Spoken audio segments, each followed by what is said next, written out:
بسم اللہ الرحمن الرحیم۔ معلل کی دلیل پر 3 سوالات سائل کی طرف سے وارد ہو سکتے ہیں، ایک منع، دوسرے نقض اور تیسرا معارضہ۔ یعنی اگر وہ نقض کے قابل ہے تو نقض بھی ہو سکتا ہے، معارضہ کے قابل ہے تو معارضہ بھی ہو سکتا ہے۔ اب اگر سائل نے نقض یا معارضہ کیا ہے تو اس صورت میں اس کا جواب معلل کس طریقے سے دے گا؟ تو فرماتے ہیں کہ اس کا جواب معلل تینوں طریقے سے دے سکتا ہے،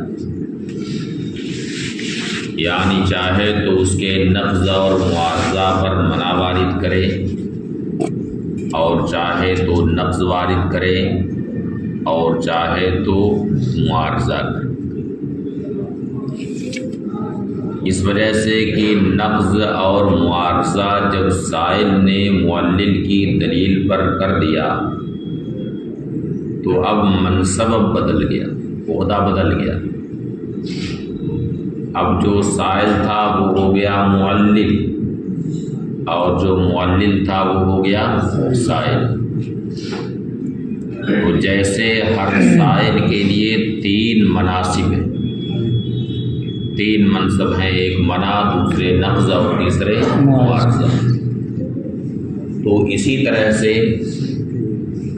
اس سائل کے لیے بھی یہ تینوں منصب ہوں گے، چاہے تو منع کرے، منع کے ذریعہ جواب دے، چاہے تو نقض کے ذریعہ جواب دے، اور چاہے تو معارضہ کے ذریعہ جواب دے۔ سمجھ گئے کہ اوپر بات گزر گئی؟ فَيُجَابُ فِي صُورَتِ النَّقْضِ وَالْمُعَارَضَةِ بِالْمَنْعِ۔ تو نقض اور معارضہ کی صورت میں جواب منع سے دیا جائے گا، اذا کان قابلا لہ، جبکہ منع کے قابل۔ اب نقض یا نقض سے جواب دیا جائے گا ان کان صالحا لہ، اگر اس میں نقض کی صلاحیت ہے۔ اب المعارضہ یا معارضہ سے جواب دیا جائے گا ان کان قابلا لہا، اگر وہ معارضہ کے قابل۔ لأن المعلل الاول بعد النقض والمعارضہ یصیر سائلا، اس لیے کہ معلل اول نقض اور معارضہ کے بعد سائل ہو جاتا ہے۔ فَيَكُونُ لَهُ 3 مناصب، تو اس کے لیے 3 منصب ہوں گے۔ کما کانت للسائل الاول، جیسا کہ سائل اول کے لیے 3 منصب تھے۔ وقد یورد الاسئلۃ 3 علی کل واحد منہما، اور کبھی کبھی تینوں سوالات یعنی منع، نقض، معارضہ دونوں میں سے ہر ایک پر، یعنی نقض اور معارضہ ہر ایک پر یہ تینوں سوالات وارد ہوتے ہیں۔ لہذا مصنف نے جو یہ کہا کہ فیجاب بالمنع او النقض او المعارضۃ، یہ کلمہ او کا جو استعمال کیا ہے تو یہ کلمہ او منع خلو کے لیے ہے، منع جمع کے لیے نہیں۔ وَيَجُوزُ الْجَوَابُ بِالتَّغْيِيرِ أَوِ التَّحْرِيرِ فِي الْكُلِّ مُطْلَقًا۔ اب جواب دینے کا ایک عام طریقہ بتا رہے ہیں کہ ہر جگہ یہ ٹکرا جائے گا، یہ ایسا طریقہ جواب دینے کا بتا رہے ہیں کہ ہر جگہ اس کو ٹکروا سکتے ہیں۔ کیسا بھی سوال ہو، ہاں ہر جگہ یہ جواب ٹکرائے گا۔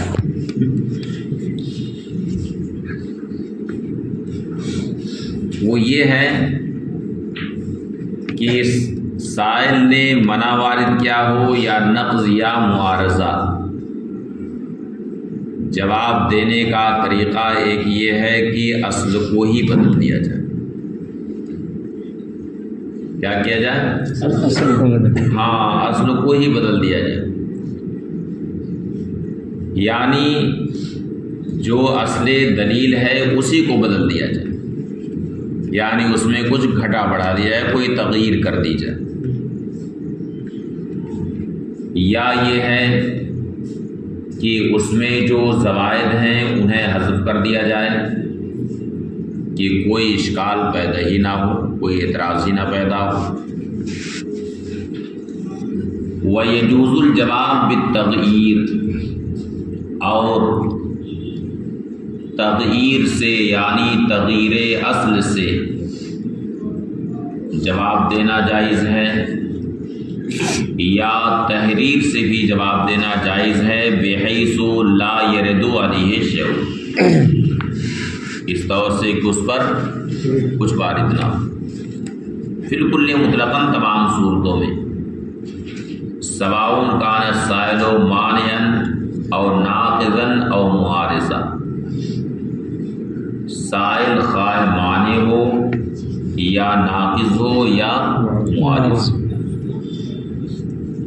وسواء کان الجواب بتغییر الدعویٰ او الدلیل او المقدمۃ الممنوعہ، اور جہاں تبدیلی کی ضرورت پڑے تو تبدیلی کہیں بھی کر سکتا ہے، خواہ دعویٰ میں تغییر کر دے یا دلیل میں تغییر کر دے یا مقدمے میں تغییر کر دے، کہیں بھی تبدیلی کر سکتا ہے۔ بات ختم۔ یہ ساری گفتگو اس وقت تھی جبکہ مدعی نے کسی نظریے مجہول کا دعویٰ کیا ہو اور پھر اس پر دلیل قائم کی، تو اب سائل کو اختیار ہے کہ چاہے منع وارد کرے یا نقض یا معارض، اور اگر مدعی نے کسی بدیہی خفی کا دعویٰ کیا تو بدیہی خفی کے لیے اس بات کی ضرورت نہیں پڑتی، بلکہ اس کے لیے اظہار کی ضرورت پڑتی۔ اس کی ضرورت پڑتی ہے اظہار کی، یعنی تنبیہ سے اسے ظاہر کرنا پڑتا ہے۔ تو اگر مدعی نے کسی بدیہی خفی کا دعویٰ کیا، اس پر تنبیہ پیش کی،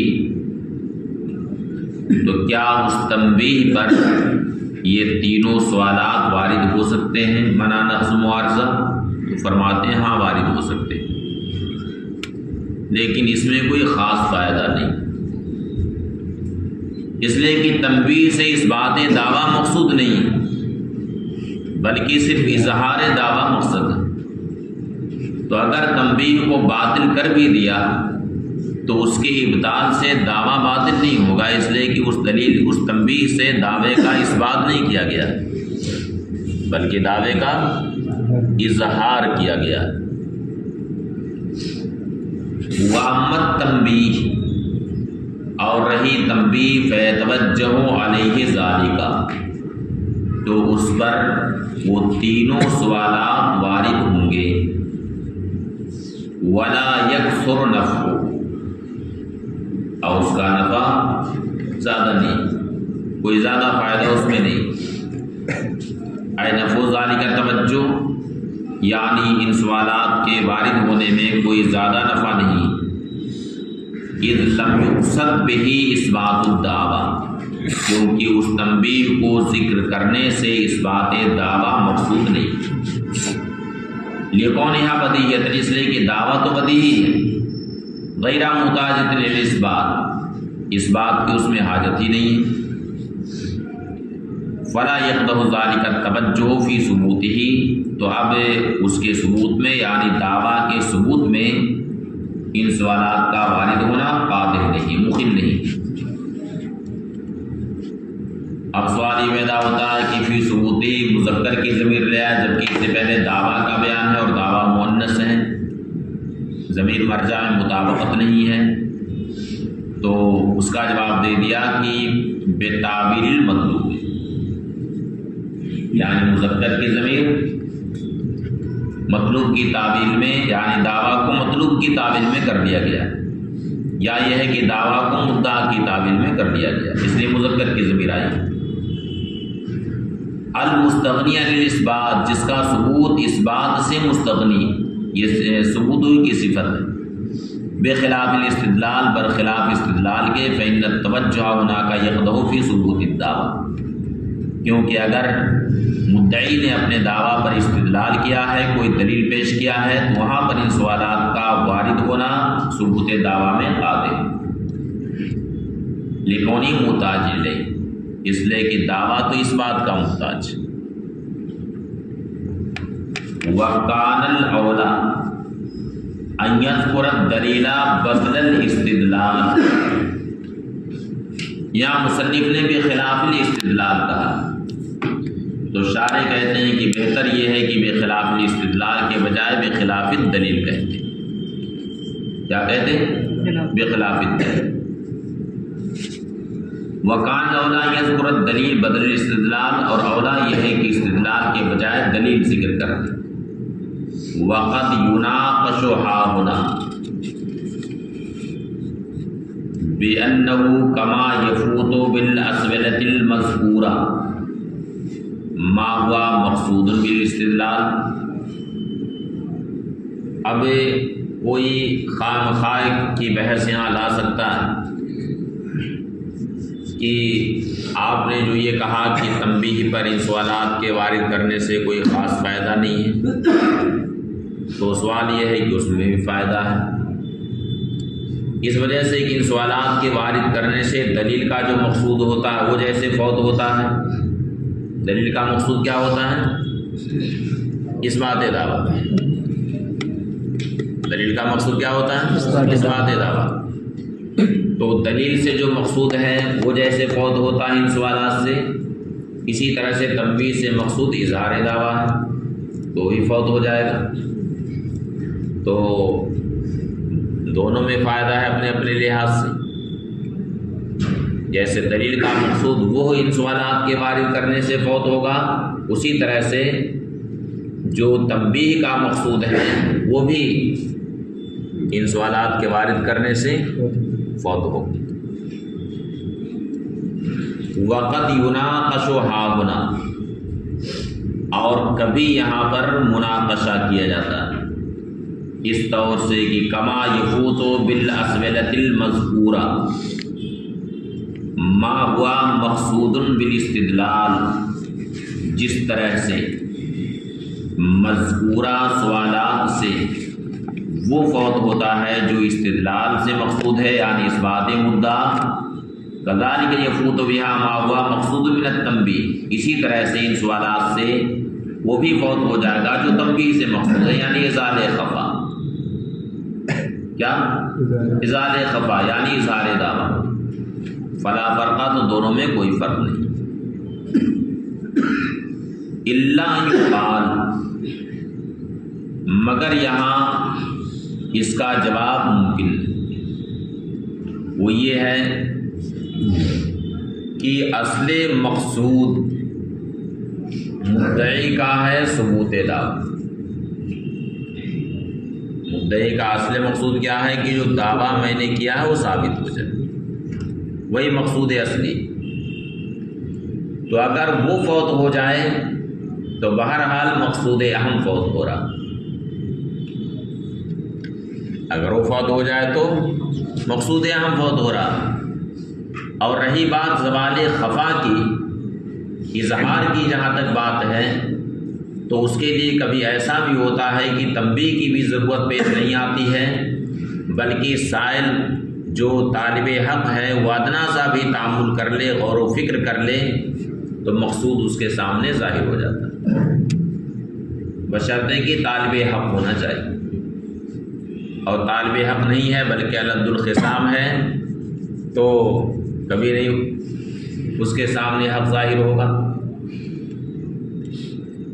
الا یقال، مگر یہ کہا جا سکتا ہے کہ مقصود اصلی ثبوت مدعا واما زوال الخفائے، اور رہا زوال خفا، پوشیدگی کا زوال، فقط یحصل بادنا تأمل للسائل،